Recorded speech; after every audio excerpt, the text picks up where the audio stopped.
जितना भी उनने फायर किया, हमने उनकी हर पोस्ट पे फायर किया है, हर ओपी पॉइंट पे उनके फायर किया है, उनके सर्विलांस इक्विपमेंट पे फायर किया है, इतना कि वो भागने में मजबूर हो गए। हर इंसान को जिसने इसमें भाग लिया है उसको मैं फॉर्चुनेट बोलूँगी, क्योंकि उनको अपनी कंट्री के लिए एक एक्शन में कुछ काम करने का मौका मिला है। हमें गर्व है कि हम ऑपरेशन सिंदूर का हिस्सा बने और हम ओपी कमांडर थे हम दोनों, तो हमें गर्व है कि हम सिंदूर ऑपरेशन का। लक्ष्य करना है प्राप्त तो करना पड़ेगा त्याग, खा लेना एक कसम, कभी नहीं थकेंगे हम। यदि खरे उतरे हम इस पथ पर तो समझ लेना विजय पाली हमने अपने लक्ष्य पर। और लक्ष्य था ऑपरेशन सिंदूर, जिस पर हमने विजय पा ली है। और इसमें हमारे महिला बीएसएफ के जवानों ने भी एक बहुत ही महत्वपूर्ण भूमिका निभाई है। टाइम्स ऑफ नव भारत की टीम आज इन महिलाओं के साथ मौजूद है। ये वो हीरोज़ हैं, ये वो वॉरियर्स हैं जो भारत पाकिस्तान की अंतर्राष्ट्रीय सीमा पर फॉरवर्ड पोस्ट में डटे रहे। इनके पास मौका था कि हेडक्वार्टर्स या फिर अपना लोकेशन भी चेंज कर सकते थे, लेकिन इन्होंने वो नहीं चुना। क्यों?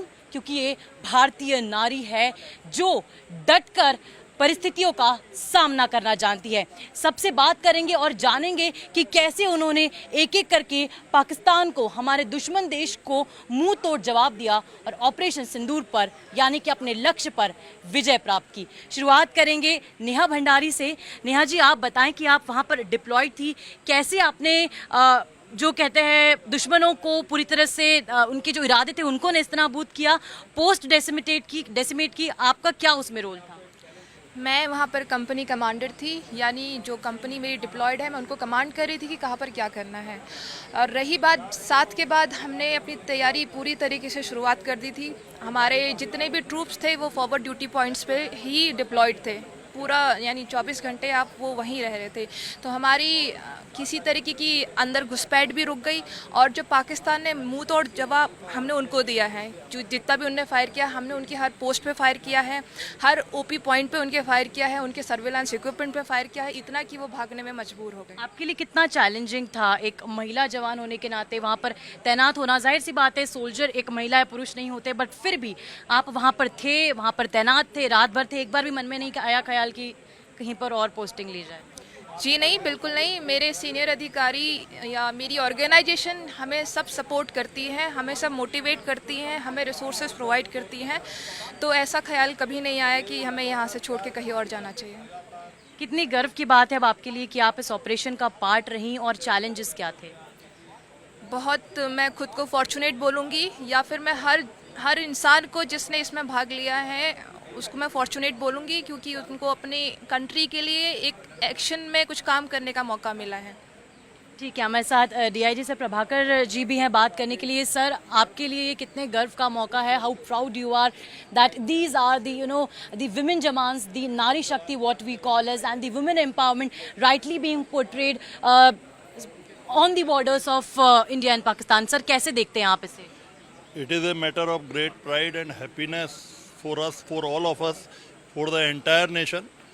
जिस दिन ये 7 तारीख को इंसिडेंट हुई, मैं राजपुरा बीओपी पर गया था पूरे युद्ध की तैयारियों का कैसा चल रहा है उसका करने के लिए, देखने के लिए, और वहाँ पे नेहा भंडारी ही मुझे मिली। ये कंपनी कमांडर थी और मैंने इनसे पूछा भी स्पेशली कि नेहा तुम यहीं रहना पसंद करोगी या तुम पीछे रियर हेडक्वार्टर में जाना पसंद करोगी। इन्होंने कहा मुझे कि सर, आतंकवादियों ने, पाकिस्तान समर्थक आतंकवादियों ने हमारी नारियों का सिंदूर मिटाया है और हम इनको बताएंगे भारतीय नारी दुर्गा स्वरूपा हैं, शक्ति स्वरूपा हैं, और किस तरह इनको मुंह तोड़ करके जवाब देती हैं। ये आपसे आपका उसी वक्त कॉन्वर्सेशन था बॉर्डर पे? ये शाम को 7-8 बजे का, 8 या 9 बजे का कन्वर्सेशन था, और रात को 11-12 बजे मेरे ख्याल से आरटी के फायर इनकी पोस्ट पे आने लग गए और इन्होंने ज़बरदस्त बहादुरी के साथ, शक्ति के साथ, जैसे भारतीय शक्ति होती है, दुर्गा होती है, उसी तरह बढ़ चढ़ करके पाकिस्तान के दांत खट्टे कर दिए, उसको ऐसा सबक सिखाया मुझे नहीं लगता कि वो कभी भूल पाएगा। और यदि उसे पता लगेगा कि जो सिंदूर धारण करने वाली महिलाएं थी, सिंदूर धारण करने वाली हमारी सीमा भवानियाँ थी, उन्होंने कैसा जवाब दिया, तो मेरे ख्याल से वो ज़िंदगी भर पछताएगा, रोएगा और कहेगा हमको भारतीय नारियों के हाथों मार खानी पड़ी, और हमेशा ऐसी उसके टीम मन में। सर, एक ऐसी टीम आपके साथ थी तो आप जो हमेशा फ्रंट लाइन पर डटी रही, अपना डिसीजन उन्होंने चेंज नहीं किया, ये आपके लिए कितने गर्व की बात है? ये बहुत हर्ष की और उल्लास की और गर्व की बात है। और ये हमारी जो शक्ति रही है, नारी हमेशा से सदियों से शक्ति के रूप में पूजी जाती गई है, उसका जीता जागता उदाहरण है। और नेहा के बारे में तो मैं स्पेशली कह सकता हूँ क्योंकि मैं इसका प्रत्यक्षदर्शी हूँ। और बाकी ये सारी बहादुर महिलाएं भी, सीमा प्रहरी भी वहाँ पर बिल्कुल पुरुष कार्मिकों के साथ सीना तान के खड़ी हुई थी। कोई इनके मन में किसी भी प्रकार का भय नहीं था, शंका नहीं थी। और बिल्कुल जो सिंदूर जो छीना गया था उसका बदला लेने के लिए बिल्कुल दृढ़ प्रतिज्ञ थी।